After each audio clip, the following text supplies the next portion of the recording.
ब्राह्मीं च वैष्णवीं भद्रां षड्भुजां च चतुर्मुखां त्रिनेत्रां च त्रिशूलां च पद्मचक्रगदाधरां पीताम्बरधरां देवीं नानालङ्कारभूषितां तेजः पुञ्जधरां श्रेष्ठां ध्यायेद्बालकुमारिकाम् ओङ्कारलक्ष्मीरूपेण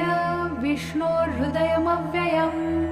विष्णुमानन्दमध्यस्थं ह्रीङ्कारबीजरूपिणीम् ॐ क्लीं अमृतानन्दभद्रे सद्य आनन्ददायिनी ॐ श्रीं दैत्यभक्षरदां शक्तिमालिनी शत्रुमर्दिनी तेजः प्रकाशिनी देवी वरदा शुभकारिणी ब्राह्मी च वैष्णवी भद्रा कालिका रक्तशाम्भवी आकार ब्रह्मरूपेण ओङ्कारं विष्णुमव्ययम्